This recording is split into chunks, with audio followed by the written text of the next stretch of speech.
আসসালামু আলাইকুম ভিউয়ার্স, সবাই কেমন আছেন? আশা করি সবাই ভালোই আছেন। তো চলে এলাম আজকে উইন্ডোজের কমন একটি প্রবলেম নিয়ে, আ নতুন একটি ভিডিও নিয়ে। প্রবলেমটি হলো আমরা অনেক সময় উইন্ডোজ করার সময় ভুল করে সি ড্রাইভের সাইজটি অনেকে কম দিয়ে ফেলি। যখন নতুন করে পার্টিশন করতে যাই, পার্টিশন করার সময় সি ড্রাইভের সাইজটি আমরা কম দিয়ে ফেলি। যার কারণে অনেকগুলো সফটওয়্যার ইনস্টল করার পরে এই সাইজগুলো আসলে অনেক ছোট হয়ে যায়, যার কারণে কম্পিউটার অনেক সময় স্লো হয়ে যায়। তো আজকের ভিডিওটিতে আমি মেইনলি আপনাদের দেখাবো কিভাবে এই সি ড্রাইভটিকে অন্য একটি ড্রাইভের সাথে এক্সটেন্ড করা যায়। আহ, তবে চলুন আর দেরি না করে শুরু করা যাক।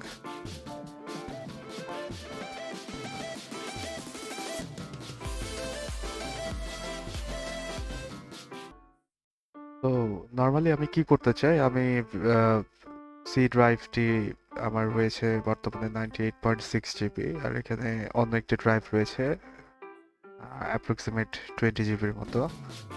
আমি চাই এই ড্রাইভটিকে পুরোপুরি ডিলিট করে এই সাইজটুকু আমি সি ড্রাইভের সাথে অ্যাড করতে চাই। আর একটি কথা অবশ্যই মনে রাখবেন, এটা তখনই সম্ভব যখন কিনা আপনার কম্পিউটারে যদি মাল্টিপল হার্ড ড্রাইভ লাগানো থাকে, তাহলে সেই ক্ষেত্রে আপনি যে এক্সটেন্ডটা করতে চান এটা অবশ্যই মাথায় রাখবেন যেন এই যে এরকম দুইটা ড্রাইভ যেন সেম হার্ড ড্রাইভের মধ্যে হয়।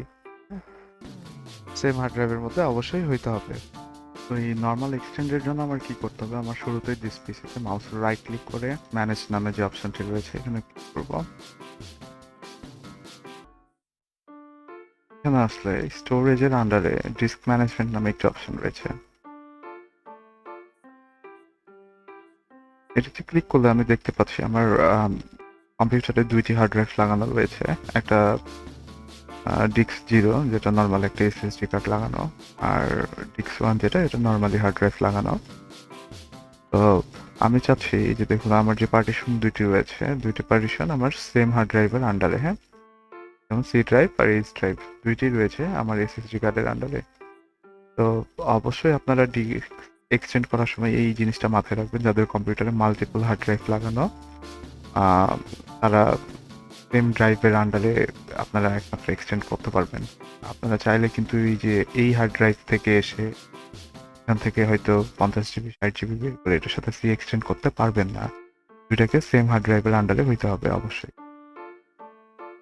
তো এখান থেকে আমি চাই আমার এই ড্রাইভটি আমি ডিলিট করে দিব। এটা মাউসে রাইট ক্লিক করলে এখান থেকে ডিলিট ভলিউম নামে অপশনটি রয়েছে।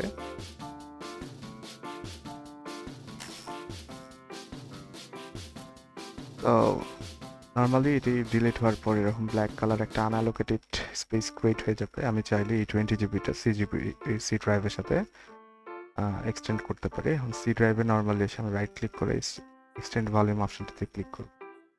দেন নেক্সট, এই যে এই পুরো সাইজটা আমি চাচ্ছি সি ড্রাইভের সাথে অ্যাড করার জন্য। আবার নেক্সট, ফিনিশ। এখন দেখতে পাবেন আপনারা আমার সি ড্রাইভটা 128 জিবি হয়ে গিয়েছে। এখানে আসলে আমরা দেখতে পাবো এটি 118 জিবির মতো একটি সাইজ অ্যালোকেট হয়ে গিয়েছে।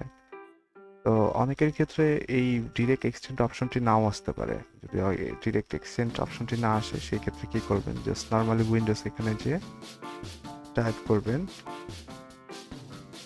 View advance system setting. এখানে আসলে আপনারা অ্যাডভান্স নামে যে ট্যাবটি রয়েছে এই ট্যাবে সেটিংসে একটা ক্লিক করলে এখান থেকে আবার পারফরমেন্স অপশনে আবার অ্যাডভান্স অপশনটিতে আসবেন।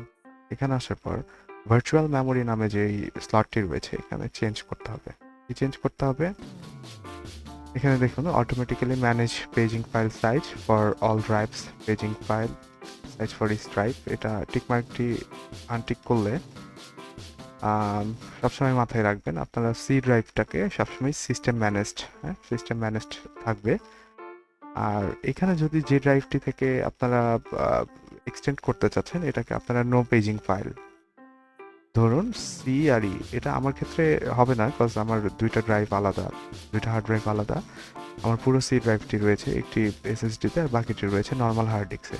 আপনারা যাদের ক্ষেত্রে নর্মাল হার্ড ডিস্কের ক্ষেত্রে সবগুলো বা আপনাদের পুরাটা একটা এসএসডির আন্ডারে রয়েছে সবগুলো ড্রাইভ, তখন আপনারা চাইলে এই যে ই ড্রাইভটা বা যে ড্রাইভটা আপনারা করতে চান এই ড্রাইভটাকে আপনারা নো পেজিং ফাইল দিলে ওকে করে দেবেন। হ্যাঁ, ওকে করার পর এটি অবশ্যই রিস্টার্ট করতে হবে। জাস্ট কম্পিউটারটা একটি রিস্টার্ট দিয়ে আসবেন। রিস্টার্ট দেওয়ার পর আবার এখান থেকে আপনারা ম্যানেজ নামে অপশনটিতে যাবেন। সেমভাবে ডিস্ক ম্যানেজমেন্ট, হ্যাঁ, এখানে আসলে হয়তোবা তখন মাউসে রাইট ক্লিক করলে এই যে এখন আমারটা যেমন শো করছে এক্সটেন্ড ভলিউমটা, যেমন এটা আনঅ্যাভেলেবল হয়ে গেছে, তখন এটা অ্যাভেলেবল হয়ে যাবে। তো আপনারা চাইলে এটা চেক করে দেখতে পারেন বা এই কাজটি করে দেখতে পারেন, অবশ্যই আপনারা ফল পাবেন। তো আজ আর বাড়াচ্ছি না, যদি ভিডিও ভালো লেগে থাকে তবে অবশ্যই চ্যানেলটি সাবস্ক্রাইব করবেন আর একটি লাইক আশা করবো এটা। তো ভালো থাকেন, ইনশাল্লাহ দেখা হবে পরবর্তী কোনো ভিডিওতে। এই পর্যন্ত সবাই সুস্থ থাকবেন।